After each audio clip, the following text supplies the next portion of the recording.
Yo, what is going on, people? Welcome to Throw Down Your Questions, episode 196. I'm your host, Tony Polanco, which I'm joined by Emilio Lopez. Sup, people? How's it going? Chris Seeley. Hey, what's up, everyone? Carlos Romero. What up, what up? Brett Murdoch. What's up, everybody? And he's back, people, Mr. Adam Vale. What's up, man? At first, I'd say, yeah, it's good to be back for me. But there was bigger news of something coming back. Howard Jones. I don't know if you know Killswitch Engage. You remember Killswitch Engage? Oh, he's back in the band? Well, they brought him back because the other guy, the original singer that left and then came back, something happened with his throat. He has to do some surgeries and stuff. And then I was on Loudwire and I saw him jump on stage and he did some tracks with them. That's interesting because I know they did a duet or something. Yeah. Like, remember, you know what I'm talking about? Like they were in the studio together or something. Mm-hmm. That's crazy.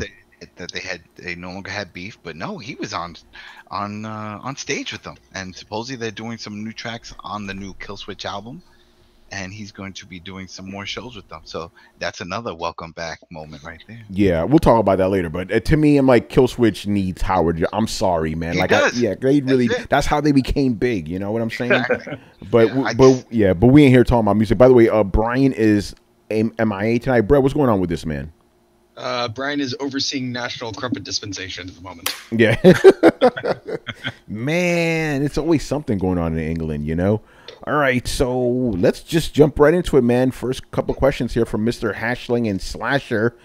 They're both related, and we're going to answer your questions, bro, but you've asked us variations of these before, and we know you're the guy that thinks first-party games are anti-consumer, so just letting the crowd know that's where he's coming from. But we've explained all this at length, so we're not going to go over it too fully again, but we're going to answer your questions regardless. So his first question is, do you think that if first-party studios for Microsoft and Sony were third-party, could any of them reach the kind of level that Rockstar or other major developers are at? Say what? What? He wants to know, let's say, for example, if Naughty Dog broke off and decided to be a third-party developer, could they ever be as big as Rockstar or any other first-party studio? Well, it depends on the IPs, because right now, doesn't Sony own most of those IPs? Yeah, no, but he's saying it's a hypothetical question. Like, basically, he's asking, is there any first-party developer out there that if they broke away and became a third-party developer, that they have a chance of being as big as Rockstar? I mean, Naughty Dog maybe, but one of the things that, okay, you're missing a key component of the equation here. The reason a lot of first-party games are so good is because they're not third-party. Yeah. By the way, this is related to his follow-up question, but keep going, Brett. Oh, like you can't separate the two. Like there's, and I know I've said it before. If you haven't read it before, read a book called Freakonomics. It goes into a lot of depth about what incentivizes people, right? And so you have two very different sets of motives when making a first-party game versus a third-party game. A first-party game has to be almost an evergreen title. It has to be something that is so good that it's going to attract people to the platform, not something that's necessarily going to release, fizzle, and then be done. It's not necessarily just about sales, but about brand reputation to the point where it gets people to buy into that company's system. Okay, third-party games are about pushing as many copies off the shelf as possible, as quickly as possible, and then moving on. So you're not going to.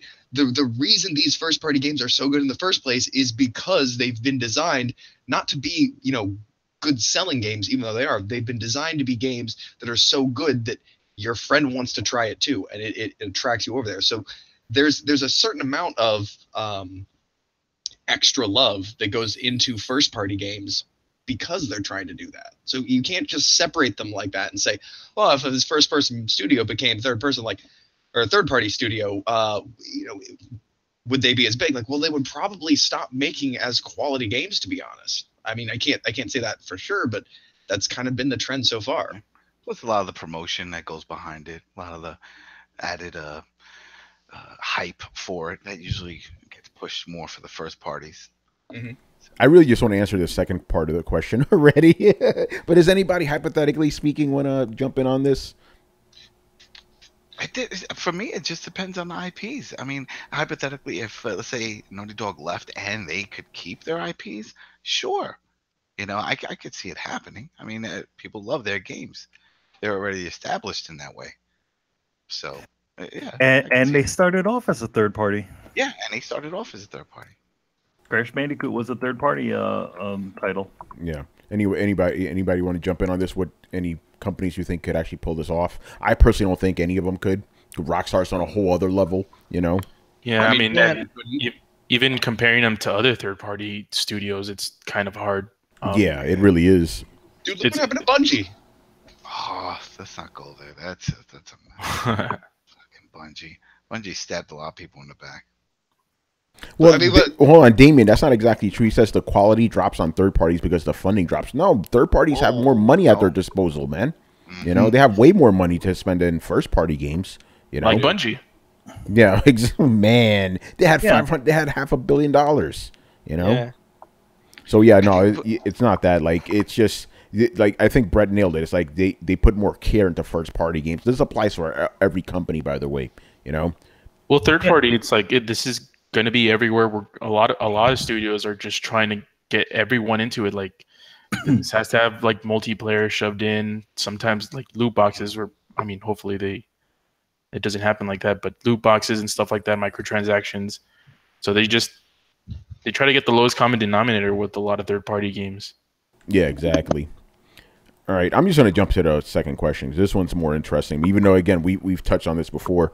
Brett, get ready because you're the guy that made the best point for this. So his question is, if console manufacturers make a large or majority portion of their profits through software sales, why are exclusives needed? Wouldn't it be more beneficial to port games to other consoles for the extra money? Everybody got quiet because we talked about this already, man. Well, I'm trying to think of the best way to. Well, they need to sell the system. Yeah, it's like, why would you buy a PlayStation if you could buy those same games on Xbox? Why would you buy an Xbox if you get those same games on PlayStation? The reason you have exclusives is so you could buy this specific system. And as we've said before, exclusives are usually the best quality games that you're going to get from that specific console. You know, if every game was on the same system, you're going to have a lowering of quality. Maybe not all the time, but there's going to be a lowering of the quality there, as we've discussed before. So you need this. Again, I know you're the guy that says exclusives are anti-consumer. You want, you're a PC guy, so you want all your games on PC. But dude, the reality is, like, if you want like the best games, and if you want the industry to keep continuing putting out better games, you do need exclusives, because exclusives, it's like competition. You know what I'm saying? It's like if everybody's just doing the same bland shit across the board, no one's gonna have any incentive to do anything special. And that's what exclusives are for. And again, this goes for Xbox, Nintendo, and Sony. They put out some of their best games are first party exclusives. Hey, is Red Dead Redemption 2 anti-consumer? Because I can't play that shit on my phone. Yeah, well, according to him, it would be. Yeah, on your phone, exactly. Yeah, you're right about that. On your Vita. Yeah, I want to add this in here too. So if I'm getting this right, the question is, if you're going to make more money with a third-party game, why would you focus on an exclusive to sell systems, since you don't make that much money from your systems? Is that right? Yeah, pretty much. Okay, my distilled answer is your monthly online fee. Right there. I mean, how much money does Sony make off of PlayStation Plus? How much money does Microsoft make off of Xbox Live? Those are two of their biggest revenue producers. And if that only happens when you are locked into a platform. So if they can get you locked into a platform, even at a loss to their system and a lower selling of their games, they've got you for your PlayStation Plus or your Xbox, which again is a huge portion of where they make their revenue from. So I believe that right there answers that question. Yeah. Yeah, there's a reason why we have NAC 2. Yeah, people bought this shit. Chris, what are your thoughts, man? Yeah, absolutely. If you want to get people in on your ecosystem, you need exclusive content, and plus, exclusives are tailor-made for the system to exploit whatever hardware advantages it has over its competition, right? Because if you have if you have multiple, not three, like if you have, like, look at PS4 and Xbox, there are x86 architectures. They're basically PCs inside, right? But they use some exclusive stuff like in their SoCs to make to try to beat their competition. They can't be carbon copies of each other, because then if you try to exploit the hardware, you get the same results. So an exclusive game is going to exploit the development on there and try to utilize the system and take advantage of everything it has. So you need that to sell the hardware, right? You show off a game like God of War, and you're like, look at this beautiful game, and it has feature A, B, C, and D, and this is why you should game on PlayStation, right? Or you have okay, this is Halo 5 Guardians, and look at all the things it's doing, A, B, C, and D. This is why you should play on Xbox. Like those, you need those things to sell the system. You cannot put out a box. This was Microsoft's mistake with the X. They just put out the X and said, we did all these great things. And the hardware looks good if you understand what they did. But if you don't have anything to show it to people, they're not going to spend the money on it. And Yeah. so you need those titles. Exactly. Like what was the title, and this even goes for the PlayStation Pro. There was not a single thing that was said that this is the reason why you should own this version of the console. Yeah, no, you're right. They didn't have a game specifically. Neither of these systems did, you know? Yeah, I mean, you could say, I mean, they were trying to push Tomb Raider as that, but that really wasn't it. There wasn't really like that one title that just said, okay, this is the reason why you should own it. Yeah, and you know things are going wrong when the title you're using to push your new system is a game that's 2 years old. Yeah, see, that wasn't working. So, yeah, it definitely needed something to push it, and I definitely, and that's why that's what helps the hardware sales, those first party titles. And here's the thing, as much as you people would like to call this sort of stuff anti-consumer and all kinds of other things, exclusivity sells. I'm going to tell you this right now. The minute that you start saying something is limited, the minute that you start saying something is, the minute that you put anything, put a wall right in front of it, that is the minute that people start wanting to get in. When you start throwing it out there all willy-nilly, then you get that. You don't get that. That's not a bad thing. Like, I want to put a pin in this for the simple people because we seem to be asked this question a lot. So, like, let's break this down real simply and follow the rabbit hole for just 1 second, okay? Let's say that this is the simplest kind of business anybody can imagine, which is probably, a lemonade stand, right? So you have two people. You have a lemonade stand yourself, and then you have all of these other lemonade stands. And you have a secret recipe because your lemonade is the best. It's been handed out for your grandma. You go out, you find special ingredients and everything like that. Like, your lemonade is the best. It's your secret recipe. But then Timmy from across the street comes over and demands your secret recipe because it's bad for all lemonade drinkers and it's anti-consumerist if they can't get your grandma's lemonade recipe everywhere else. So, okay, that's usually where we stop the analogy. But I'm going to take it a fucking step further at this point. We then have the same lemonade recipe at every single lemonade stand. Everybody has the same lemonade. What is the next step when you're trying to attract people to your lemonade stand? You're going to put up bigger, fancier signs. You're going to hire a fucking model to drink your lemonade on TV or put out a fucking fancy-ass commercial. At the end of the day, when you homogenize the end product by removing all exclusivity, you just end up in this advertisement war. This war of just trying to get the biggest hype train going and be hotter than the next guy, which is exactly what's happened in the video game industry and the reason that we're here. And it's not, it is an either or thing.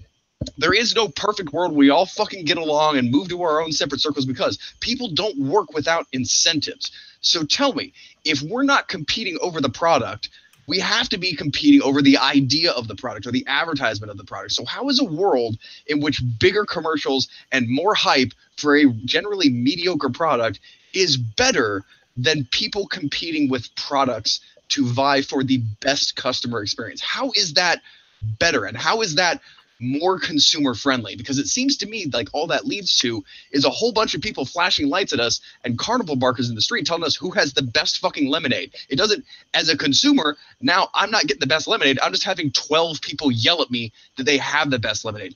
And as a consumer, that's not what's best for me. What's best for me is to find a product that I love and then go back to that place, give money to those people so they continue to put out the product that I love. As a consumer, then I get the best lemonade as long as I want, as long as I bring the money, as long as I do my part, instead of this weird random world of just who can yell the loudest and everybody's unsatisfied. Well, like even to that extent, like it ends up with having no reason to have three competitors in the hardware space. It's like, what's the point of Nintendo, Sony, and Microsoft now? There can only be room for one when they all have this exact same stuff. So then we would be in the VCR market or the DVD market. That would be that situation where these consoles or the video game playing devices all have agreed that they all use the same one, and now which one of these things is the thing that it doesn't even matter which one you know which one you choose officially. Oh my god! But that'll lead to a monopoly. Are we actually having consumers arguing about the consumer advantage of having a monopoly? The entire reason we have anti-monopoly laws is because monopolies are anti-consumerist. Well, the thing That's is a great that, point. but the thing is that's like, you know, but how would, like, if we did live in a world where every single video game console was the video game console playing device, like whereas Nintendo was making devices and Sony and Microsoft were all making devices, right? Where would be the chance to excel? You know, it wouldn't be there. There wouldn't be anything. Mario would be on everything. Sonic would be on everything. You know, God of War and everything would be all on the same thing. Nothing would feel special. Then nothing would feel special. Exactly. I think we've laid out a pretty good case. Again, that's why you could only you know, Jordan that Foot Locker. It's kind of surprising how the people who think third party first party exclusivity for titles tend to be PC gamers. It's true. Including in this panel. I'm not going to say who. Yeah, what are you talking about? Oh man. Yeah, you know, the thing is, I mean, to be honest, it's like, well, you know, there are things that are on PC that are not on anything else. So what are we going to say? That's anti-consumer too? No, it's not. You never hear a single console guy saying that. No. I guarantee you, no one's gonna be crying about that shit when if Star Citizen ever comes out. I was gonna say when, but come on, you know what I'm saying? You can't play the major what's it called? God damn it, I forgot the name of this genre, but like RTS? Heroes of the Storm, Dota. Oh yeah, MOBAs. The MOBAs, like League of Legends. League of Legends, you can't play that on consoles. Yeah, they're huge. I never heard a single person. I never heard a single console guy complaining about that. Hey, Tony. So I've got beef with you criticizing Star Citizen. That is going to be the single most innovative game our grandchildren play. Okay, so you believe it is going to come out? That's fair. He said our grandchildren. Yeah, I know. I did get it, but Brett is still believing that it's going to come out. I think the whole thing is a farce. But you know, I could be wrong. Either one of us is right, though. Like, if Brett is right, you know, if the game is actually existing, we ain't going to see it in our lifetime. You know, either that or it will go down as the longest con in history. Like, of anything. I think it's a con, but you know. Anyway, that's a whole other story. How can you say that, man? They're selling digital spaces for the low price of $2,000. And Mark Hamill is involved. Man. Oh, it's like I said, like they don't need to release the game. They're making too much money right now. No. I'm gonna put a nail in this coffin. If Star Citizen were being funded as a first-party game, that shit would be done by now. Yeah. Oh man. Where's that Stranding? Oh damn! All right, wait till PS5. It's only been 3 years. Yeah, you remember the magic number for Kojima's 5. Okay, normal magic number for a great game is 4. Kojima, yeah, you're right, it is 5. It's always 5. Yeah. Well, Anyway, at least in the recent years, it's been 5. Yes. All right, man. Let's move on here. Master Shake. So his first question is, I sometimes hear people say that gaming is ruined or currently on the path to being ruined. What are your feelings about the current state of gaming after 2017 and looking towards the holiday 2018 period and beyond? I am feeling very satisfied, excited, and optimistic about gaming. Interesting. There's two ways we could go about this. Do we want to talk about the actual games coming out or some of the bullshit going on in the actual industry that could ruin it? Which one do we want to tackle here? I think it's the gaming part. That's the most important one. Yeah, I think that'll be probably safer for us. Let's just be honest. So let's focus on the gaming part. Even though the other shit is, you know, that's what I'm more worried about. You know what I'm saying? But, yeah, gaming is good. Gaming is good. You know, I still maintain this generation is not nearly as good as previous generations, but it's good. Some good stuff's been coming out. Some great stuff even. But, yeah, I'm not feeling negative about it, I would say. I'm feeling like, okay, this is decent. We're getting some good stuff, you know?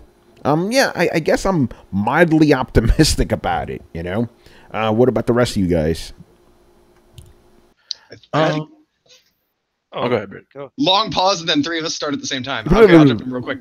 I think that we're starting to see the creation of more independent / AA game studios. And I know we've always had indie games, and they've always been there. But if you really look at this generation, the number of games not produced by AAA titles or AAA companies is increasing, and they're starting to play a little bit with more ideas. And so at the end of last generation, my big fear was everything consolidating and homogenizing into these, we get 4 big games a year that are all carbon copies of each other. Thankfully, that seems to be being subverted by smaller teams and smaller studios bringing in experimental ideas that then kind of bleed upwards into mainstream games. So honestly, even though this generation hasn't been great, I feel like it's building towards a healthier future for gaming. Carlos? I think the biggest thing that sort of the biggest negative about this generation is sort of the disappearance of the middle studio, like the second tier studios. Like it seems like mostly all the best and biggest games are either sort of huge AAA titles or like independent games, and I think that's just one thing that kind of the kind of detriments to this generation. But overall, I started this generation sort of negative about it. I wasn't really impressed with anything that came out, especially the first maybe 2, 3, maybe 4 years. I don't know what year are we on? Yeah, we're on, what are we, 5th year now? Yeah, so the first 3.5 years of this generation was super underwhelming for me. But it picked up. So there are things to look forward to. Unfortunately, or fortunately, this generation's kind of coming into a close. I think we can see the writing on the wall with this generation. It's like a lot of the games that have been announced within the past year or so, we can probably much bet that these are going to come out next generation. So yeah, I'm not the biggest fan of the state of gaming right now, but I'm still optimistic. And in terms of sort of revenue and the money the industry is making, I don't think it's ever been better. So yeah, it's alive and well. Chris? I agree with Carlos, except that a few major companies have made some major missteps, and I think that might cause a partial collapse in at least first-party games. EA, I think, is the first one that will probably fall. I think Anthem is going to be a disaster. I think that they have hurt their reputation and their revenue potential with their constant greed, loot boxes, which almost had a crackdown on the industry from a federal level. And a few countries have instituted gambling laws against digital sales and stuff like that. So I think EA has caused irreparable damage to themselves. But that's one company. I don't think that will collapse all of gaming. I think they'll collapse themselves with their greed and bullshit, and that's fine with me. Because I think that gives indie studios an investment in indie IPs a better chance to succeed, and that companies will look to them more than just looking inward and then trying these like really deceptive tactics to generate revenue, instead of looking at the idea and the game itself and the content to be the thing that that people go for. So that may be a good thing. The sad thing though about a lot of that stuff is that a lot of the loot boxes and microtransaction-y sort of stuff kind of started in the independent space, and these little tiny titles. They found that these things they could increase their revenue with but that was mobile. Like that wasn't indie console games, PC games. That was mobile trash doing that. But the thing is that it kind of taught the industry how to fuck people over. You know what I mean? Like this tiny thing, whether it was created by a little independent studio or some other mobile company, figured this out how to get people hooked on this thing like crack. Right, but it backfired. right? It all It backfired backfired big when the time. games were 99 cents. That's why they had to do that, because nobody wants to pay anything more than $1 or $2 for one of those mobile games. Yeah, Mhm. you can't pay $60 and then pay into a system where if you spend a year of college, you will get everything in the game or something like that. Like it just Mhm. becomes so ridiculous and so cost and time prohibitive that it's like this is just unhealthy for the industry. But in that case, now that the things EA has done has called attention to that, other companies have backed off of it, eliminated that kind of stuff, and adopted better habits. Meanwhile, EA, which I think deserves to be broken up because they're a greedy piece of shit, they that may bolster the industry because the talent may refunnel elsewhere. Hopefully, they'll get work and stuff, because I don't want to see anybody out of work. EA is just a giant dumpster fire that should be just dissolved. Yeah, I do want to say one thing. I am optimistic about Japanese gaming. Again, I was watching that documentary that Manny sent us the other day. That thing is okay. Basically, the Japanese were talking about how last generation they felt like they were lost. They didn't know what to do. They tried to compete with the Western developers. They didn't know how to handle some of these new technologies. And now they realize two things, and two things that are kind of obvious. One thing is like they realized, listen, we don't need to keep making these new engines. Just use whatever's out there, and we'll get our games out faster. And the second one, even the guy from Yakuza was like, yeah, why didn't we just figure this out? Make the games Japanese. Don't try to be Western games. Just be Japanese, and people will like that because it's different. And in the documentary, it also said that basically they feel that in the West now, it's either giant AAAs or small indies, and they feel that Japanese games can occupy that middle spot. And also if you notice, because a lot of the guys they interviewed there, it was Yoko Taro, the guy from Yakuza, Monster Hunter, a bunch of these guys, they all started the games that came out now in 2012. This goes back to what we always say: you want a great game, it takes about 4 to 5 years to come out. So I'm very optimistic. Like Western gaming, I'm like, mildly optimistic, like I said, but I think Japanese gaming is going to really blow up next generation. I really see that happening. That makes me happy because remember, I'm old school, man. Japanese games were the things I grew up on, so that makes me very, very happy. Especially since Western games, I think we could all kind of agree to a certain extent, are becoming the same. There's nothing really innovative going on. Here is the thing to remember. Here's the thing to remember about Western games. A lot of them took inspiration from Japanese games. Games like the original God of War, that game was essentially Devil May Cry.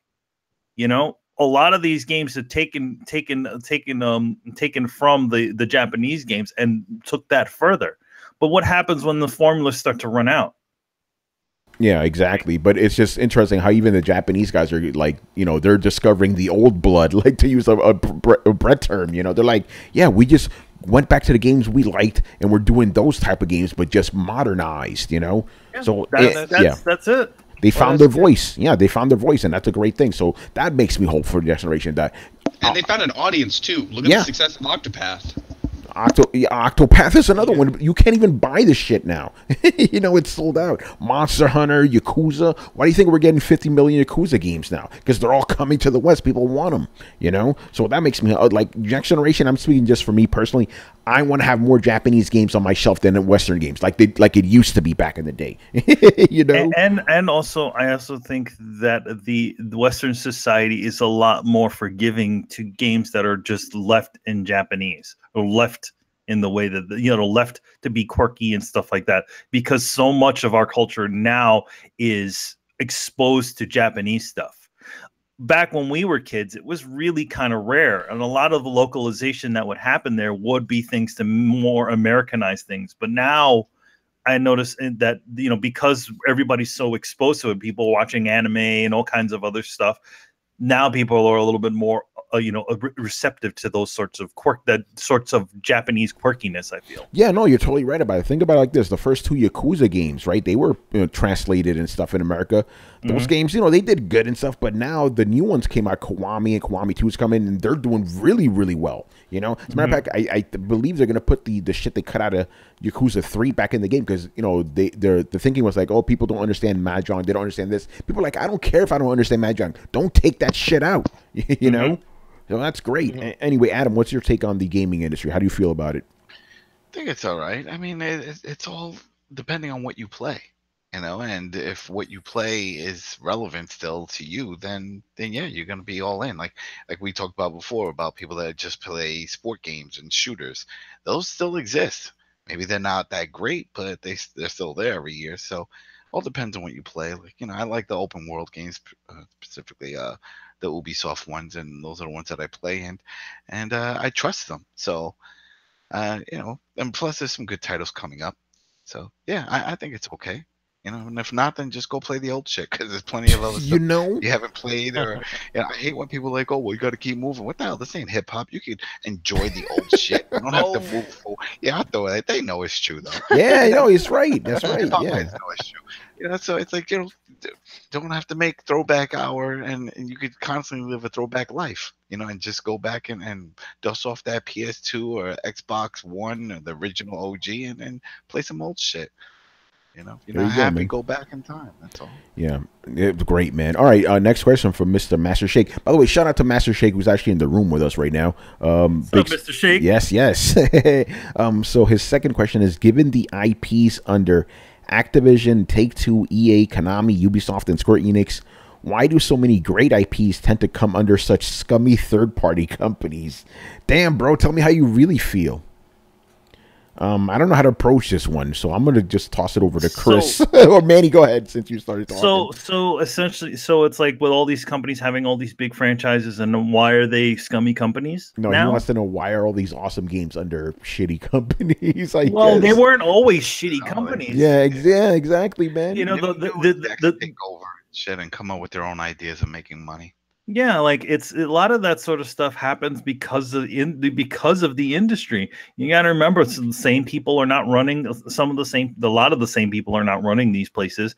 The amount of money that needs to go into a game nowadays, back in the day, was not nearly as much. So that's why they're not sticking. You know, back in those days, they weren't sticking their noses into people's business because, okay, yeah, it didn't cost that much to make that game. You know. So it's like now it's like, you know, you have all these, you know, AAA game companies. They feel they kind of just they throw all this money on top of these games, and then, you know, they're looking for, you know, they're looking to have a say over how the game goes.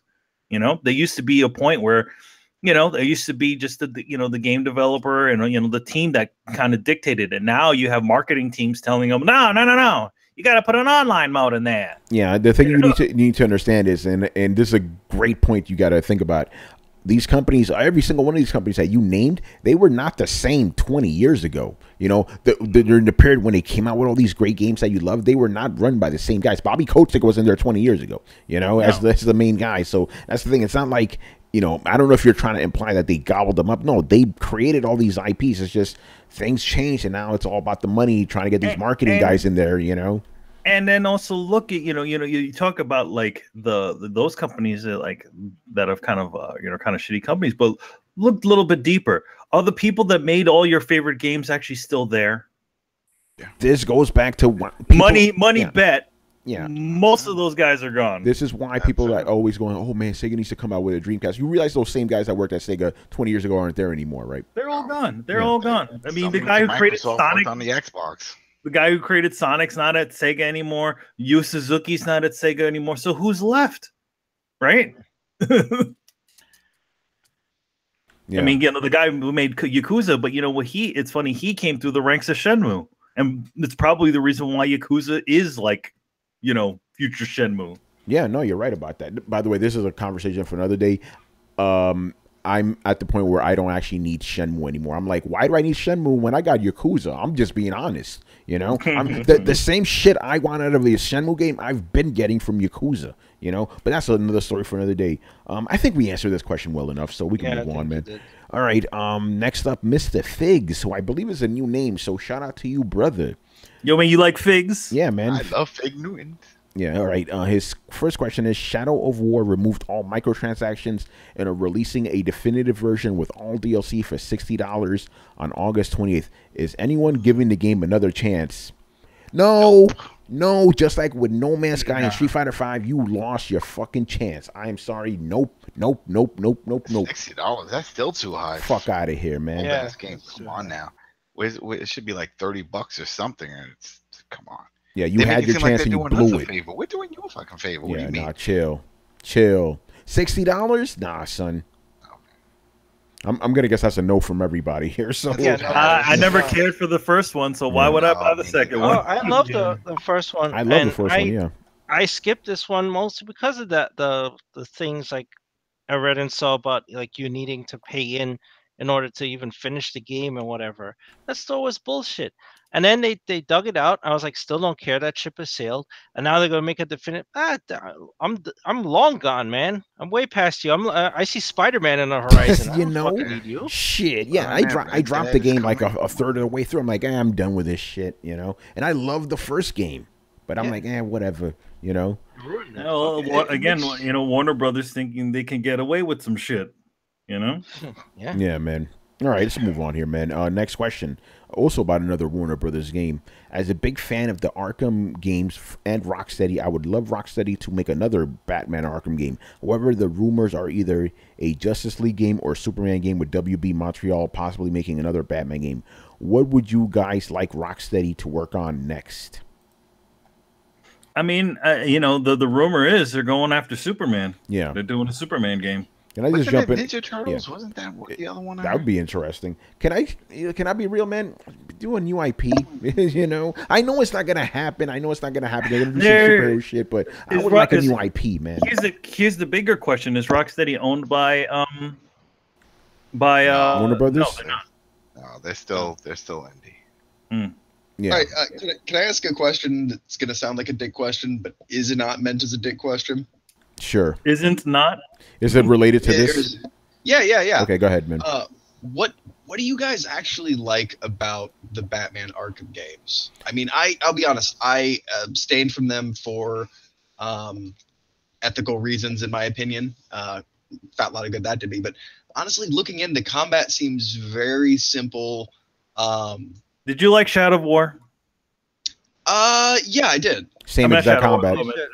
Shadow of Mordor. Yeah, I same know what exact you meant, combat. yeah. Same exact combat. I'm going to answer your question. The main reason is because it makes you feel like fucking Batman. No other game has ever done that. It captured Batman perfectly. And also, and not a lot of people talk about this, to me, it felt like a continuation of the Bruce Timm era Batman because it had all the same actors. It even had Paul Dini writing the shit. It felt like that world, but just like grown up and grittier, you know? But for me, it just made you feel like fucking Batman. Like, not only you fucking dudes up with the whole stealth element, like, you know, when you're fucking dudes up in the shadow and so one guy left, he's freaking the fuck out and you're just messing with his mind. I love that shit. The gadgets, the villains and stuff, the Gotham City itself. Great game. Like, I still maintain Batman and Batman Arkham, you know, the sequel, two of the best superhero games and just playing video games ever. Fucking fantastic, man. I love that shit. You know, Okay, they kind of dropped the ball a little bit on Arkham Knight, I'll be honest, but yeah, to me, they are outside of Infamous, those are the best superhero games ever released. So not even necessarily because of mechanics, but like the trueness to source material. And Yes. how well The world feel building. like Batman. Yeah, you feel and like they- fucking Batman. You know, with some liberties that they took over, they kind of, you know, at least made it make sense within the world of that world. And Okay. Do you think they'd be able to pull off new local, like the flying and Superman? Like a lot of superheroes have really interesting locomotion mechanics. Do you think they'd be able to take on another superhero thing? Like, do you think they could do a Green Lantern game? Here's the thing. Just sticking with Superman, if you could make a Superman game that works, you should be given a gold medal. Superman, you know, you guys already know Superman is my favorite superhero of all time. I don't think he could work in a video game. Dude, Yeah. The Online was actually amazing locomotion mechanics. Oh even yeah, on flying. but the thing is, if you're Superman, normal thugs can't hurt you. You know what I'm saying? They could shoot at you all day. It's not And gonna do nothing. there's so many story elements. You could even start off with a Superman game like, you know, where like somebody's cast like a cloud in the sun so that like not as much yellow sunlight gets down, and so you still have all your power set, but you're not like totally invincible. But, you know, but Bolton's that's the still problem. By the way, I'm glad you were asking about this because I wrote about this. I'm like, that's a problem in and of itself that you have to depower Superman in order to make him interesting. You didn't have to depower Batman. You got to play Batman as Batman. You want the actual Superman experience, but the actual Superman experience, I don't feel works well in terms of video game because you're already overpowered. Nothing can fucking touch you outside of Darkseid or Doomsday. You know what I'm saying? So even if you go in there and go, hey, we're gonna depower Superman for this game, it's like, what the fuck's the point then? Dude, I want to see a Quantic Dream Superman game. I mean, if fighting is irrelevant, it should be about choices, right? Yes, and I'm glad you said that. And this is what I wrote in my article. I'm like, listen, since the combat can't really work with a Superman game, make it a choice game like a Telltale or Quantic Dreams games. That could work. You know, that could definitely work. Like, take combat out of the equation. You make it a choice game. That could be good. Here's the thing, though. I mean, you know, you liked the Bruce Timm Superman show, right? Of course, I loved it. You know, in that one, he was slightly pulled down a little bit to give a little bit more drama to him. Yeah, by the way, but the game based on that was shitty. You know, because the game based on it. But what if they did something along the lines of like what they did with the Arkham games, where it's essentially in a continuation of the Bruce Timm-verse? Kind of, but again, like, does that mean every villain that, you know, because remember, every game has to have those, like, thugs that you beat up on, right? Superman doesn't fight thugs, man. They can't do anything to him, you know? All you have to do is invent a kind of, I mean, even comic stories do this a lot, like, where they want to put him in peril, they up the stakes a little bit. So, like, Lex Luthor has a personal military squad that has kryptonite-tipped bullets. Yeah, I guess, yeah, they all have so, like, all of a sudden... Shit. Well, yeah, like, no, they just found a way to, like, put it into metal, and so they forged that into, like, bullets and weapons, so you actually have to fear Luthor's henchmen. You know, you don't have to feel muggers necessarily. Maybe when all right, here we go. I think Exhil just solved this for us. The main story is going to be some fucking magical villain comes in and, like, douses Metropolis in magic, and Superman can't work as well. Even that's still gimping him, but at least that's something, you know? Yeah, they'd find a good reason to gimp him. Yeah. But I do want to throw out there, I want somebody to make a game with, like, DC Universe had a lot of problems, but the way that you manifested your power set in that and the locomotion, that was the only game where flying was ever right. No, I agree with that. But before we move on, Brett, do you at least understand where I'm coming from? Like, there's the fact you have to depower Superman already takes some of the fun away from it, you know? No, I agree with that, but name me a comic book that isn't necessarily a morality Superman wrestling with a morality choice. Name me a comic book where Superman actually has to fight somebody where they don't use some kind of story hook to depower him in some way. Yeah, the only one says Darkseid because Darkseid is just physically stronger than him, you know? And Doomsday. Doomsday, that was the whole point of Doomsday. It was like, nope, we're not going to find a way to depower him. It's not bad luck. This guy isn't enhanced. He's actually just that fucking strong. Exactly. But I think the Telltale approach or Quantic Dreams approach could work for a Superman game, to be honest. But Rocksteady's not going to do it the game like that. They're going to do an action game. I don't know. I really know. I mean, the question is, what do we want to see from them? Again, I answer my part. I want them to do something new, even though I know that's not going to happen. Oh, the any game doesn't have to necessarily be a superhero game, right? No, yeah, go nuts. I want to see them do the Max. Oh, that'd be interesting. Yeah, man. Yeah, Sam Keith. I think they could really do that and really just upplay the dropping back and forth between worlds, because they're good at environment building and world building. I'd love to see them do the dual world building overlaying each other kind of thing. And instead of going into, like, you know, the different, or going to the detective mode, you can actually, like, pop back and forth between, you know, the savannah and reality. Cool. All right, Chris, what about you? What do you want to see him do next? You know, I mean, I wouldn't want them to take on Superman at all. I think I'd want them to do, like, start more humble with, like, a B-list character or something. Like, do something interesting with a character that nobody thinks could be done well in anything. And I'm not talking about Aquaman. I want to see them take Booster Gold. No, Booster Gold, man. Booster Gold's the one I was thinking about too, son. Booster Gold. You know what? Time travel, right? And that is very difficult to tell stories around time travel and altering time. Yeah. That would be a good challenge for them. I think they could make it work. Yeah, Manny, what about you? What do you want to see them do next? See who do next. Rocksteady. I mean, I think I mentioned the Superman game. I mean, yeah, why not go with the Superman thing? Why not? Cool. Adam. Moon Knight. Ooh, that'd be a good one. Direction. You mean Marvel's Batman? Yeah, hey. There you go. There you go, man. There you go. Going a different direction. You know, but I was really looking forward to the Ninja Turtles when I heard that rumor that they were doing Ninja Turtles, because I thought that would be cool. By the way, shout out to JD Gamer. He says just make it the original Superman from the 1940s. He wasn't that strong, you know. He couldn't even fly.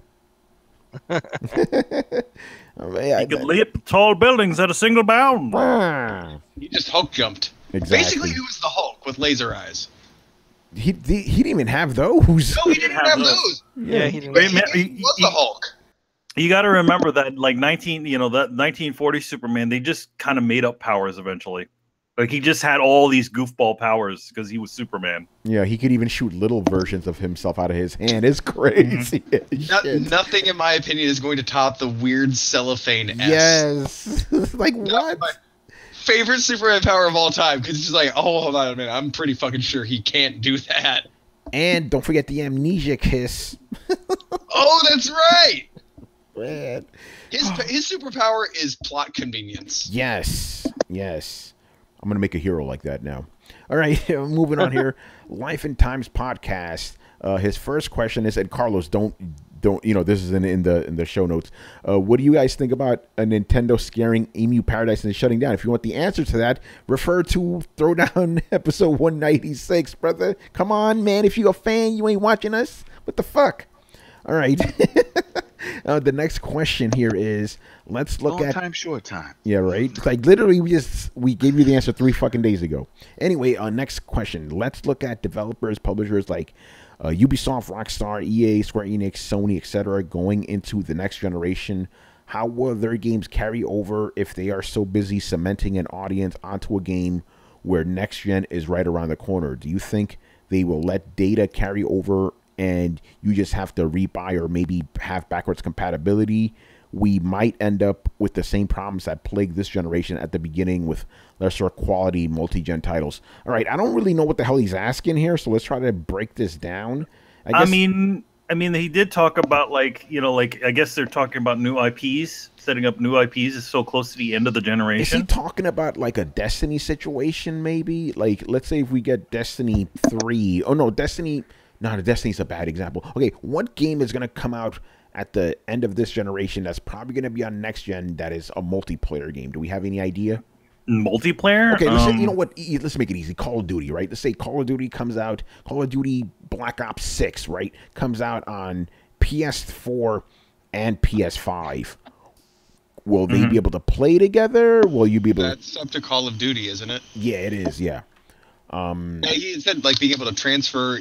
Here's the part I'm trying to figure out: the transferring the saves or being able to buy it. Like, if this is it sounds like there's some question here about backwards compatibility. Yeah. And for the most part, it's like, look, we don't get backwards compatibility. That's not a thing anymore. It might be more of a possibility this time around because we're essentially having standardized PC architecture, and probably will as well this next time. So for the first time, we may have fairly similar architecture and just a mild hardware change. But I still don't think we're going to get backwards compatibility. I've watched for every console release for like the last 20 years, I think, is when everybody's really been heeing and hawing about this. Like last 20 years, every time a new console releases, they're like, are they going to have backwards compatibility? And the answer always ends up being no. Except for PlayStation 2. Sometimes for a while, it's yes. Yeah, PlayStation 2 had it. PlayStation 3 had it for some time. Yeah, had it for some time. PlayStation 4 didn't have it. It's not coming back. Yeah, but PlayStation 2 always had it. I know PlayStation 2 always had it. How old is PlayStation 2 at this point? Yeah, about 20 years. So you're right about that. But the thing is, like, I think games are going to be backwards compatible. It's just stupid not to. They have to. They have to. Yeah, they have to, because it's the same fucking architecture. They have no excuse anymore. You know. And the thing is that they could also pull a PlayStation Pro and sell you up on a new console. Be like, yo, man, all your old games look even better. Oh yeah, they're going to do that. It's going to be a lot of that. I don't think he's talking about the big three. I think he's talking about just publishers. Like, look at Modern Warfare. Remember what game? What Call of Duty was it where you get Modern Warfare Remastered? That was the space one. Right. So Infinite Warfare. Could Modern Warfare Remastered crossplay with Modern Warfare? No. That's a good question. Don't know. Okay, so it hasn't historically been done. You can guarantee it won't be done in the future. If they can nickel and dime you to get a remaster or whatever game it is on the next gen, they will do it, guaranteed. And people buy it. So Call of Duty is a horrible example because those guys will buy that game over and over and over again, and they won't do crossplay or anything. They'll shut down the servers and go, "Oh, we remastered it. Look, it's even better," and then charge you $60 to play the same fucking game over again. So as long as people buy into that, they'll do that. So if Yeah. you're looking at EA or Activision to give you that, they're fat chance. They're not going to give that to you. Yeah, JD says that he's talking about games like Death Stranding. He's right about it. Death Stranding is probably going to be one of these games. It's going to be on PS4 and PS5. So do you think, I don't see them going, hey, buy the special edition for PlayStation 5. I don't think they're going to release two versions of that game. There's only going to be one version that's probably going to work for both consoles. Yeah. We're not going to have like we did with PlayStation 2 to 4. I mean 3 to 4. Why not? They did it to us once. Why wouldn't they do it to us again? I don't think they're going to do it. Why would you? By the way, to answer your question, Brett, because you had no other choice if you wanted to play the game. You know what I'm saying? Like a PS3 game's not going to work on a PS4. You know. But to further answer your question, but again, you didn't have a choice now. But to further answer your question, if Death Stranding is a success, I think it's going to be. They probably will sell you the PS5 version eventually. Make that money, because they know motherfuckers are gonna buy that shit. You know, like if you buy, they'll do the subsistence version of it. Yeah, they're gonna do that. They're gonna do that. The cross release. They'll just do the cross release, and they'll basically say like, look, when PlayStation 5 comes out, you can play PS4 games, or you can buy it on PS4 or PS5 the same way you could with like Black Flag.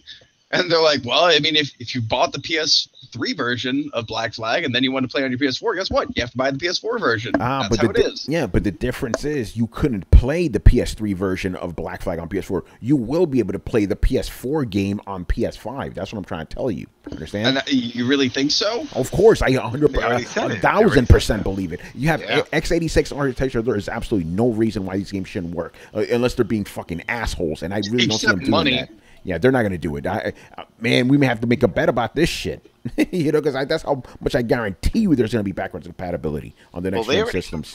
They said, that was definitely going to happen. Yeah, and they kind of already said it too, Brett. So, you know what I'm saying?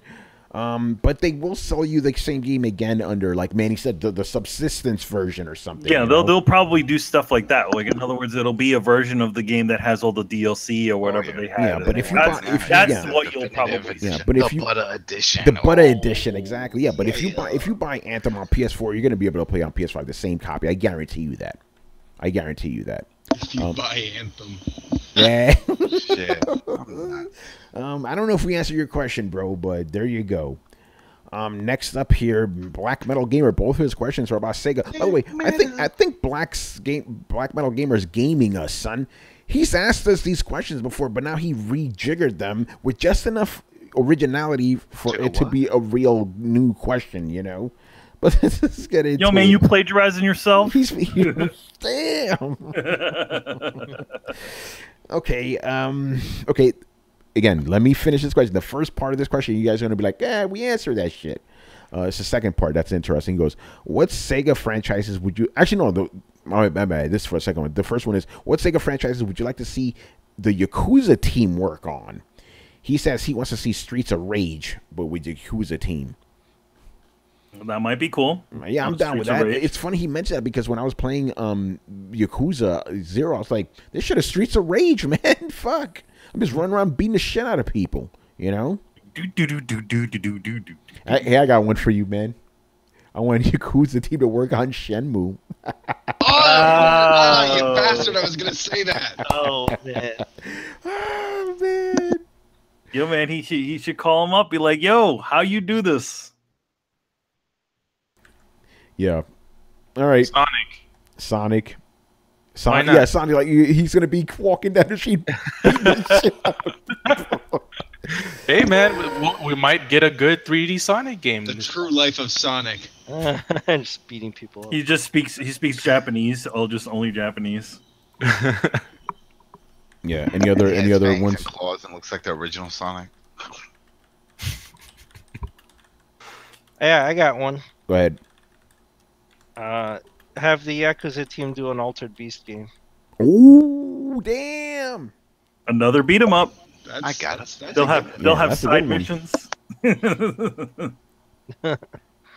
Have Naughty Dog bring back Getting Up, Mark Echo's game, and have him run around and do that. That'd be fun.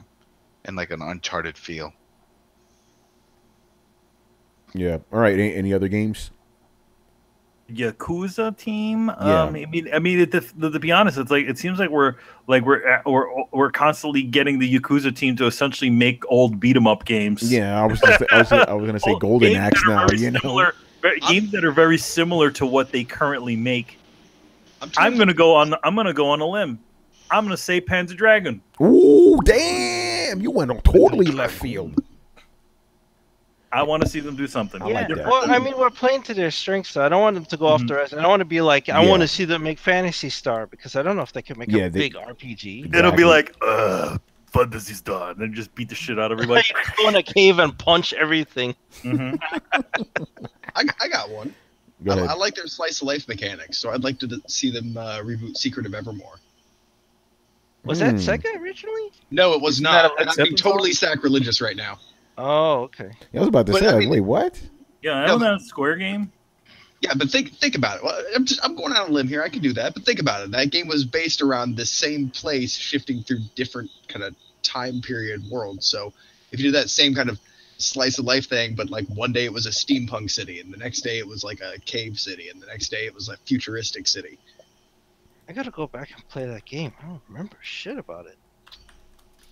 Secret of Evermore, it was almost like a Zelda type game, and it was you with your dog, and you just transferred. Like you started in like this kind of tribal thing where your dog was a wolf and you had a bone, and then you know everything turned like Roman gladiator kind of thing, and your dog was a fucking poodle, and then everything turned weird sci-fi, and your dog was like this mechano dog. Ah, all right. You want to challenge them? You know, it was Sega had a Zelda-like game. I think.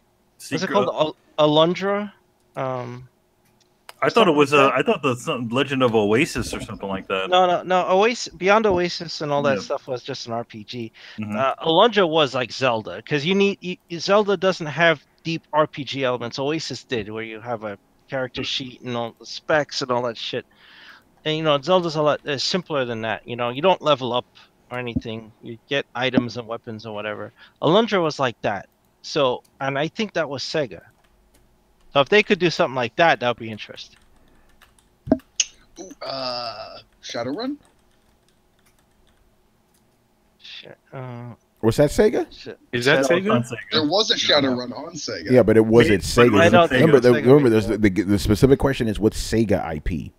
Oh, I missed that part. My bad. Yeah, Is Golden Axe into a Sega ID? yeah, man, you Yeah, bring that maybe. shit back. Yeah, I mean, there's a lot Another of beat 'em up. franchises. Yeah, exactly. Crazy It Jack. has side missions and everything. In it. Crazy Taxi. Yeah, Yeah. you beating people up with cars. Oh man! All right, let's move on here. Okay, with Sega saying they want to bring back more franchises from the past, what games would you like to see? And would you want them to be modern AAA or retro like Sonic Mania? That's the hook where it's different, you know? Because we answered the first part a million times already, brother. I think that with like a game like Future Age, you could actually go either or. Yeah, you can. Like if you were able to kind of take that, that sort of, make a really good like beat 'em up engine, with that stuff, I think you could work it with a third like a 3D type of game. But it would also be fun if they came back with an old school one, right? Yeah, like an old school Streets of Rage would be fantastic. You know? Yeah. With the 90s techno music and everything. Yeah. Hey, Chris, man, there you go. Beyond Oasis, man. How do you want that to come back? Old school AAA. Old school, because I believe there's just that Octopath has proved that's a hole that needs to be filled. Like people want good quality RPGs, but I don't need it to look like Final Fantasy 13 or whatever, or 15. Yeah. I don't need like the insane Final Hyper-realistic. Fantasy going on. I can do with like it looking old school, and then I would love, but one thing I would love to see a kind of a AAA version take on something that Sega hasn't touched in 25, maybe 30 years is Alex Kidd. Oh, Bring that back. He hasn't been around since Master System, right? And he was the mascot for Sega back that's then. right. Yeah, a lot of people forget that. They're like, oh yes, Sonic system. Before Sonic was Alex Kidd. You know, and I feel he hasn't gotten his shine. You know, those games were a little rough around the edges, to be fair, but I think they could bring him back. You know. Yeah, if you brought him back in a big like RPG, but like AAA, that shit, like remodel Alex Kidd, design his world, like all that shit, or make him go between the different Miracle World and Techno World and all the shit he used to do, that'd be awesome. Yeah. By the way, shout out to JD Gamer. This guy's obviously a Sega head. I love that shit. He says he wants Skies of Arcadia back. I guess AAA, right? Yo, we'd all will love that, man. Hell yeah, Kid Chameleon, damn. If they did Skies of Arcadia, like just totally remade, that would be kind of. That'd be nuts. Yeah, Kid Chameleon, Alex Kidd. Okay, he says Alex Kidd would revamp modern mechanics. Yeah, because again, I didn't really like the mechanics of the Alex Kidd. It was too floaty, but there was a good game in there. It's just the controls were a little weird for me. That would be great. And like we said, Streets of Rage, Panzer Dragoon. People, you already know, son. And I'm not talking about like remake the old ones. You bring that shit back, like fully bring it back. You know. Oh my god, and it'll combine both the Panzer Dragoon and Saga games, so it'll be an RPG, but it'll be like when you're in combat, it's more freeform and stuff. Oh my god, I would slap somebody, man. Yeah, what if you took all 3 Panzer Dragoon games and just made this one big epic RPG? Yeah, because remember in Saga, like the battles were turn-based, right? And even though I love that stuff, I think it would be cool if they were actually live time battles, like real-time battles and stuff. Like the normal Panzer Dragoon, but without the on-rail shit. Holy, I'm about to nut myself right now just thinking about this shit. Holy crap. Yeah, Saga. Yeah, there's my answer. Bring back Panzer Dragoon, man. I'll slap somebody. Jet Set Radio? You kidding me? Bring that shit back too, son. He says bring it back with a Dragon Ball Z Fighters style. That was kind of what they were already going for, kind of a cell-shaded look. Yeah, already. Man. I mean, it would. In general, I'd like to see more stylized sorts of games. It'll look the same but better. Better. All right, what else? Adam, I'm looking at you, man. What do you want Sega to bring back? Well, that was what I said. Crazy Taxi. Crazy, but what? So how would you want it? You want it to be? I want a story. I want a story on each Crazy Taxi driver. The guy with the afro, yes, the hipsy. I want all of them to have some crazy backstory, and I think that'll be fun, because that's one thing that was missing. It was like, all right, so I'm running around, I'm dropping people off, I'm doing crazy stuff, whatever. But add a crazy story to Crazy Taxi. Think about it. That's sort of what Rockstar did with GTA. It was like you were just running around stealing cars and farting, and then they were like, what if we add a real story to this? Yeah. What's going on, Paul? Power Stone was a Capcom game. Capcom. Brett, what about you? Yes, I agree with that. sorry, I just muted myself. What Sega games do I want to see rebooted? Yeah, and okay, what Sega games do you want to bring back, and do you want them to be done AAA style or like Sonic Mania style? I want Shadowrun to be brought back in AAA style. But I'm kind of not a Sega game. Yeah, is that a Sega game? No, I gotta look this up. It was on Sega. I'm still trying to figure out a good. It was so long back in the day. I'm actually having to look up what were the Sega games. And I know what Brett wants brought back. I know deep in his heart he wants Echo the Dolphin. Yeah, brought back as a AAA title. That is a lie, and come on, man. Echo is important, man. Yo, Tony's like, no, fuck that shit. Was Kid Chameleon first party? Yes, Kid Chameleon was our second title. Yeah, I would like to see a revamped AAA Kid Chameleon because the idea behind that was fucking awesome. Hold on, my man just said Burning Rangers, man. Bring that shit back. And Zaxxon, there you go. Yeah, but Burning Rangers, that was a good game too, but it came out at the ass end of the Sega Saturn, man. Like it was a limited run too, I believe that was the last first party game that came out for a Sega Saturn, That shit was crazy. All right, man. Let's move on. Virtual. Whoo! Aren't they bringing that shit back though? I think they are. There was one, but I don't know if it's been announced for the States. See. Yeah, but it is coming though. I know that. I know they got a new Virtual on. Yes, it was. You took my big one, which was Jet Set Radio. Yeah, there you go. Bring that shit back. Yeah. All right, man. Moving on here to Spacey's Pleasure Yacht. So his first question is, what are some of the dumbest bosses you ever played in a video game? Or, you know, what are the dumbest bosses in games? He says Bed of Chaos and Dark Souls for me. Okay. Dumbest bosses. Yeah, this is a tough one. There was a boss in Conqueror's Bad Fur Day. It was like fucking just like a pile of shit. Oh, the big giant pool. Yeah, he was awesome. And he sang like opera. And yeah. So it's like it's dumb, but it's fucking funny. That guy was awesome. I want another Conquerors. Trying to think. I you know, again, it's hard. The one it just came to my mind was, and it's not even an old school game. The final boss. No, it wasn't a final boss. It was the mid boss in Prototype. That was such a horrible fight. It takes you an hour to beat this thing, you know, because it keeps throwing all these projectiles at you. The projectiles don't actually hurt you, but they prevent you from getting up close to it. So it just takes forever. Ugh, shitty boss. Remember, I got the platinum for this game, so I had to fight this thing like a bunch of times, you know. Horrible boss, you know. I got one that probably doesn't count, but I'll say it anyway. Ninja Gaiden. There was a point in which you fought a tank, and then fought 2 tanks, and then fought an Apache helicopter. And I qualify that as one boss because there is no checkpoint or save system or anything between this shit.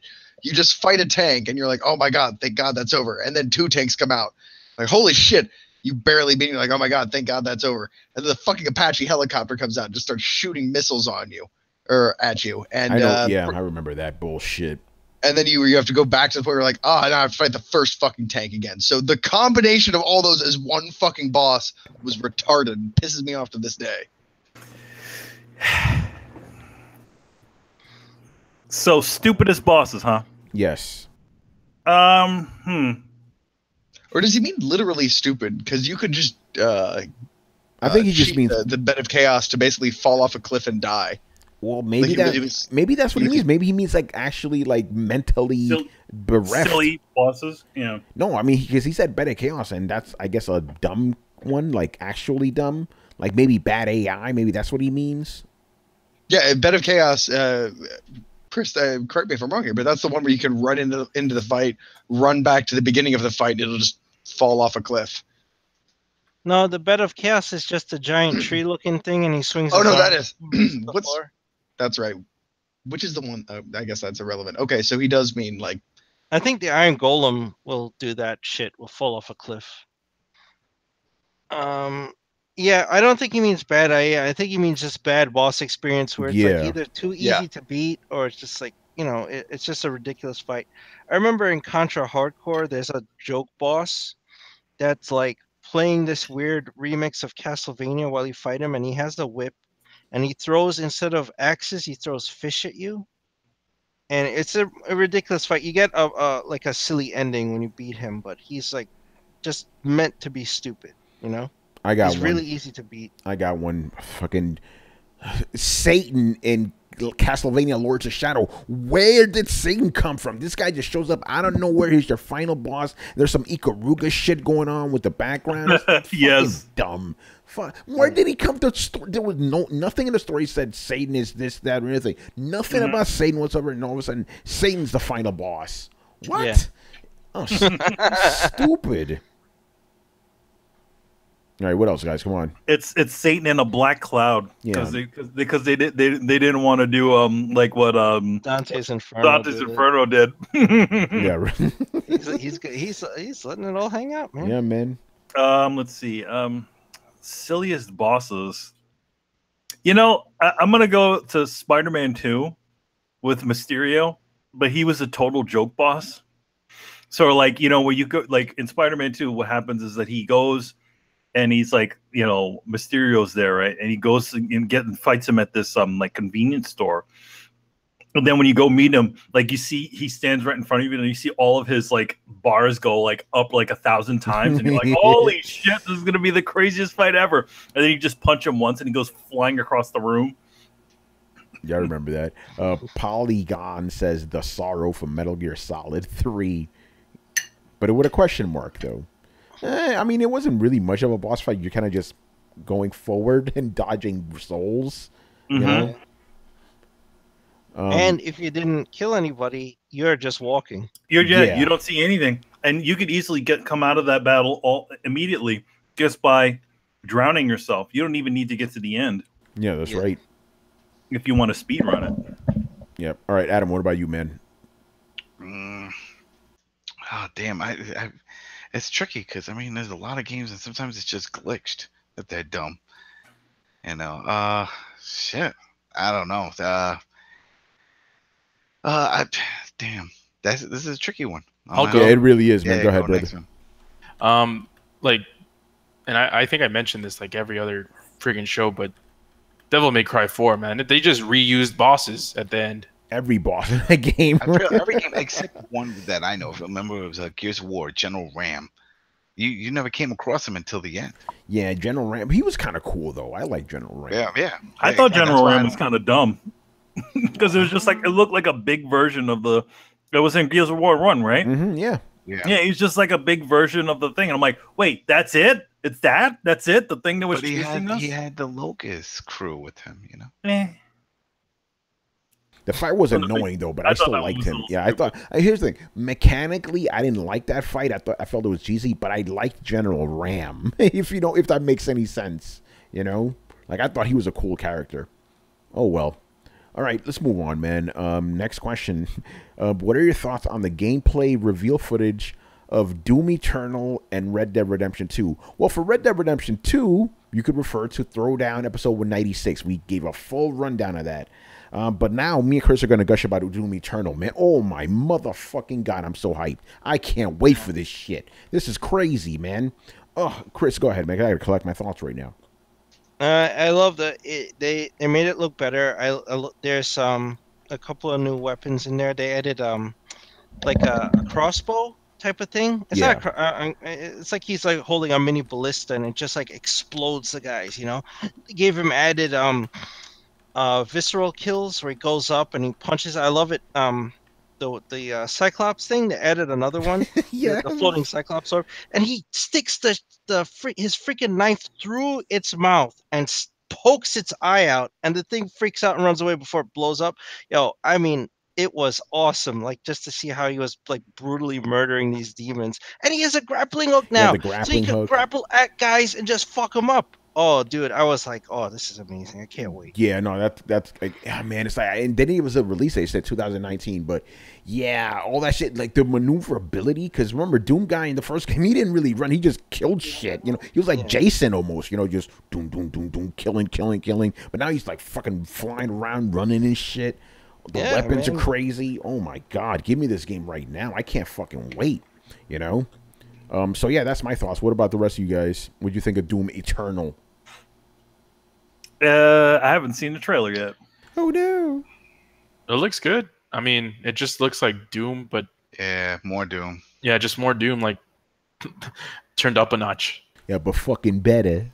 Better, man. So is it the same game or is it a sequel? No, it's Doom. Yeah, it's a sequel. It's a full sequel. And if for the old school guys, you know what they're reminding me of, Chris, I know you could go vouch for this. Doom 2, Hell on Earth. It like all that shit is on Earth now. You know, hell is on Earth. Yeah, he comes back to Earth and everything's all fucked up. Yeah, my favorite part of the trailer was when the Doomslayer is walking around a space station and all the humans are like, they're fucking scared. No, they give him space, man, and he takes the guy's card around his neck, and the guy's on a wheelie chair, and he wheels him to the card holder and reads it, and the guy's just sitting still like, oh shit, don't piss this guy off. Yo, and the Marine who had the gun, and he just looks at him and looks at the gun, and he just takes it. Yes. I was like, yo, this guy's so badass, everybody's shitting their pants when you walk by. Yeah, the two Marines were like, what? Let him pass? All right, let him pass. But yeah, that was cool because you never seen the Doomslayer around humans before, so they're all like, oh shit, they're like, yo, that's him. Yeah, yo, and there's like an anti-Doomslayer. Oh man, this game's gonna be fucking insane, man. And you guys already know Doom 2016 was my favorite like game of like the FPS game since the first Doom, you know. So this shit looks even better than that. Oh my God, oh, give me that shit. Give me that shit right now, you know. Anybody else? People talking about Rage. I don't care about Rage. Give me Doom. That's what I want, man. You know. I think me No, personally, I don't think we. yeah. I don't think we can match your guys' enthusiasm, so we don't even want to try. That's fantastic. All right. I encourage you watch the thing from QuakeCon. Watch the watch the whole thing, man. Oh my motherfucking god! All right, no, and that music's back. That metal. Oh, it's great. It's over. You know. All right. Next up here, Mr. JD Gamer. I think you may. I don't recognize your name, so welcome, man.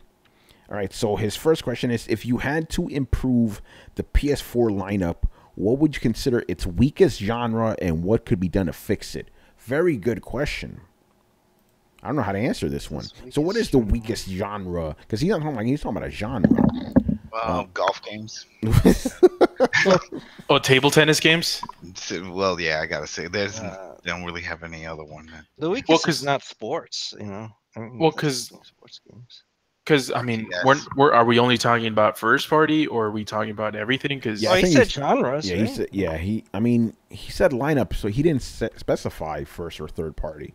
You know. Yeah, because I mean, I would have said maybe multiplayer games, but I mean, Call of Duty's in it, like Battlefield is in it, so it's like, that's the thing. It's like, by the way, Carlos, sorry to cut you off, but it's like people still cling to that. It's like, oh yeah, they don't really do multiplayer. Most multiplayer people are on PlayStation 4 this generation. You know, just getting that out there. Just because of the sheer numbers. But anyway, keep going, man. I don't know. Phoenix Sound says hentai-based visual novels. Whoa, man. Those are on Vita. Yeah. Oh yeah. Yeah, they probably are on Vita. I don't know. I mean, it has to be a genre that is not like is weak everywhere, because there's nothing that the other companies do that Microsoft doesn't. Yeah. No, actually, I got one. RTS. Yeah, nobody really does that well except PC though. So you know what? Let's fine tune it. Let's just stick with first party games. Like, where do you think they could actually bolster their lineup? Hussein, puzzle games? Yeah, Hussein, what's up, brother? He goes JRPGs and first-person shooters. Actually, JRPGs is a good answer, because I don't think Sony has a great first-party JRPG lineup. Do they have any? They do. They actually did have some RPGs. You know, like Rogue Galaxy was a first-party RPG. Yeah. That's right. Is Ni no Kuni first party? No. Yeah. You need to bring back Legend of Dragoon. Yeah, that'll do it. Yeah, RPGs. I agree with that. They need to bring those. They need to. Phantasy Star.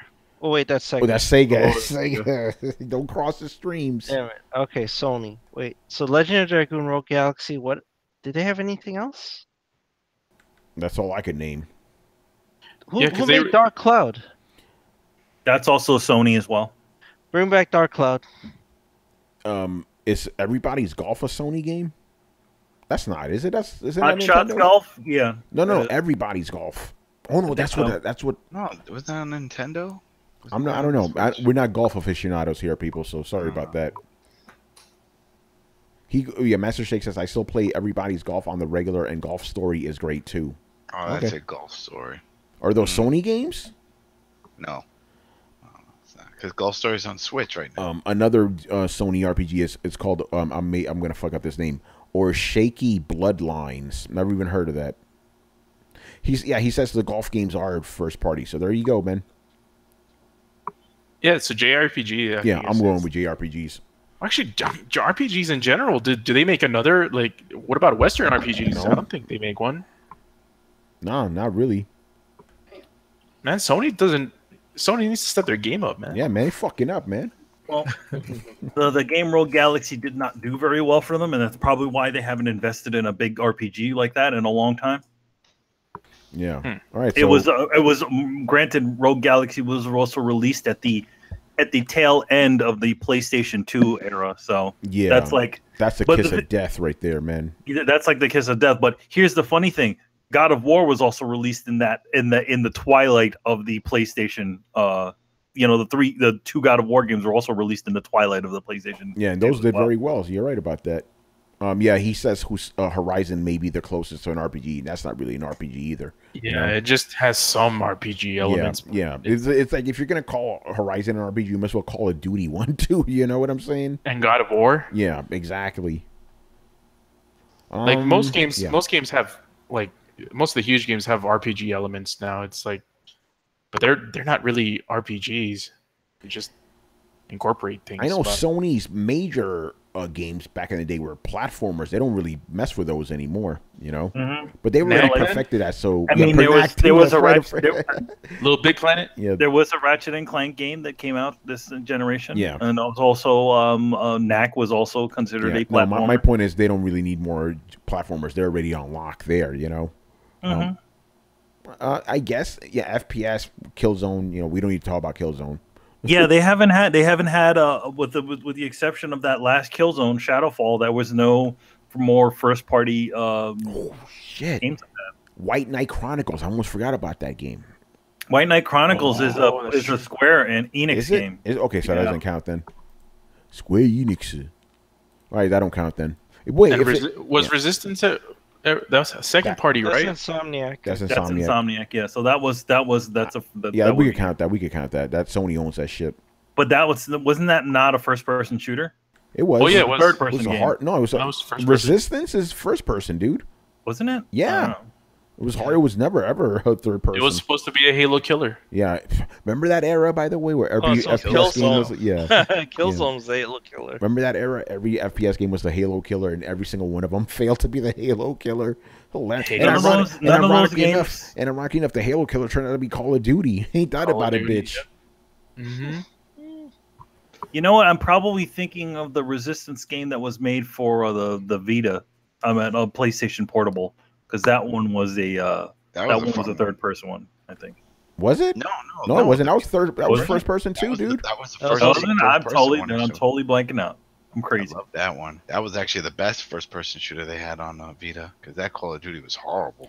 Hussein says White Knight Chronicles is a fantasy role-playing video game developed by Level 5 and Square Enix and Sony Computer Entertainment Japan studio and published by Sony. So no Square Enix at all then. Okay, is that I totally thought that was them. Well, my bad. We fucking up tonight. You know, JRPGs. That's my answer. Make more JRPGs, Sony. You could do it. You're a Japanese company, man. Come on. They don't have survival horror games. Make MMOs. Didn't they have MMOs? They had EverQuest or whatever, right? They were supposed to come out with the new EverQuest. Sony Online Entertainment. Yeah, Sony Online Entertainment. They had that. Yeah, but you're right about that. They don't do those no more. They shut that shit down. They sold it. They sold it. Yeah. Sony needs to step their game up. Yo, Sony's just a horrible company, man. Don't buy their shit, man.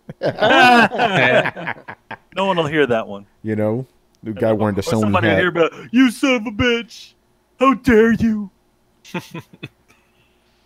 Master Shake asks, "Isn't Death Stranding going to be survival horror?" I don't think we even know what the hell. I don't know what that thing is. Come on, it's a puzzle game. It's a puzzle game, man. It does look like it has sneaking aspects. It looks like it's an amalgam of everything. Well, remember, it's a visual novel.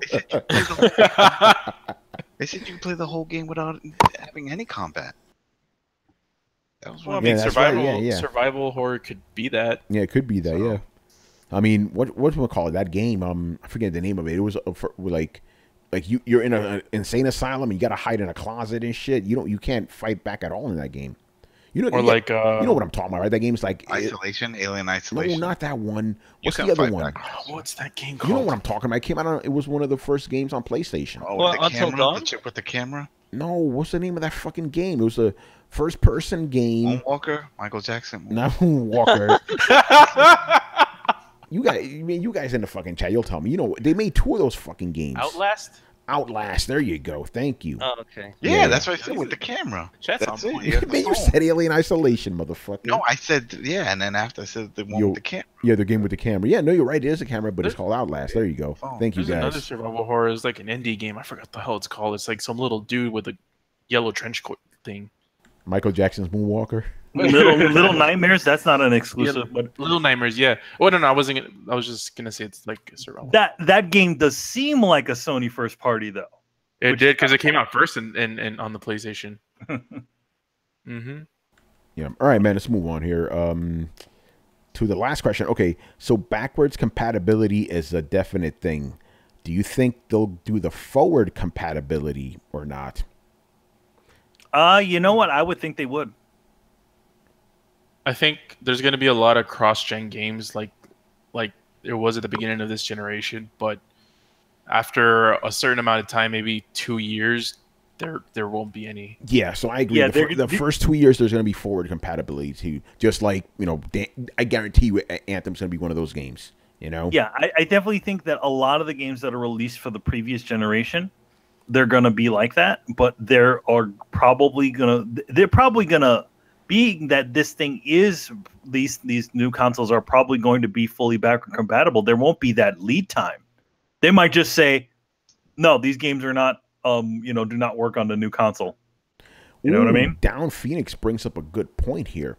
He goes, I think it is possible we will see some limited forward compatibility for PS4 Pro, but not base PS4. Yeah, it also is a possibility. That's a possibility. Too. I don't think so, but it's possible. But here's my question. I just thought about this right now. Okay, say you have like Anthem, right? What's it going to say on the box if it's on PS4 and PS5? What is that box going to look like? It would probably say, yeah, that would be an interesting one too. You see what I'm saying? Like, would it say? It's going to do what they always do. It's going to be color coded. They're going to color. No, but that's what I'm saying. But what do you color it? Do you color it blue or whatever the fuck? I'm pretty sure PS5 is going to be blue as well. But what do you say on it? Do you have the PS4 logo or the PS5 logo? I would say you'd have the PS5 logo and then put in small comparable to PS4 because you want to sell PS5 and that's a good point. And scale back PS4. Yeah, I agree with that. You put the PS5 big on there and then you flip it over. Also, oh yeah, that's what it'll be. It'll be a download. It'll be the PS4 version, right? But it'll be a download. What do you mean? Like some of them will do. Well, all of them are downloads now. If you think about it. You know what I mean. Like, in other words, like if you want to play that one directly from the disc, they could do some crazy bullshit like that, where it automatically downloads the PlayStation 3 version of it, or the PlayStation 4 version onto your old console. Yeah, but again, like we said, since it's going to be x86 architecture, you only have to make the game once and just scale it up. You know, what you do is like they would have to have some sort of tier system within it, where like does the new PlayStation 5 or the Xbox function like the way the new the Pro consoles, like a better version of the Pro consoles? That's what I'm imagining, But I don't think that PS5 exclusives they're not going to be able to run on PS4. That's not going to happen, Yeah. I think there's going to be a bit of a lockdown at some point where it's like they're going to probably do some of those transitional games where they'll continue to work for the previous one, but they'll look a world better on the new one. Yeah. Right. Anybody else want to jump in on this? And that means you can just store your old PlayStation and be like, pop the new one out. That's it, man. Bam. Put that shit away, Maybe sell it. You could actually do that now, since you have a machine that still plays all your old shit, Unless you want to. It's always going to be something. There's always going to be one game. Some games that just won't do it because the developers are no longer around or they don't have rights. Because that's the whole reason why we don't have Tony Hawk. It's because they had to pay. They would have to pay all those rights for all the music that was on that shit. And they were like, "Oh, yeah." That's a conversation we're gonna have on Thursday about like, hey, you don't actually own this shit. If they decide to pull it, that shit is done. All right, I think that's pretty much it. Unless you guys want to say one more thing about forwards compatibility. All right, I'm gonna take that as a no, so we'll move on. I don't really have any more show notes here. We are coming up on episode 200 soon, people, so get ready for that. Episode 200 of both shows. It's gonna be crazy, man. It's gonna be crazy. What is it going to be? September 6th is going to be Throwdown episode 200. And then September 9th is going to be episode 200 of Throwdown Your Questions. So it's going to be very interesting, to quote Mr. Richard Bailey Jr. So, Adam, you're fully back on WrestleCast now, right? Yeah. We did another show on Friday. We're not canceled anymore. So, yeah. So it came back. You're not canceled no more. You were what do they say? You were re-signed for another season. That's it. We were renewed. We renewed. 4 people came in. I was like, yo, I got 50 cents. I got this. I was like, yo, we're doing it. Make a dreams come true, Pablo from San Juan. You crazy, bro. All right, man. So thank you for watching and listening. Leave us your questions in the comment section of this episode here on YouTube or over on the Coalition, and we'll answer them on next week's show. Subscribe to Throwdown on SoundCloud, iTunes, and YouTube. Follow us on Twitch, Mixer, Twitter, Facebook, and Periscope at Throwdown Show. Links are located in the description below. Once again, I was your host, Tony Polanco. Tonight I was joined by Emilio Lopez. See you later, guys. Chris Seeley. Hey, take care, everyone. Carlos Romero. Peace out. Brett Murdoch. See you later, party people. And Adam Vale. Yeah, have a good week, people. All right, guys. Later. Later, people. Later, people.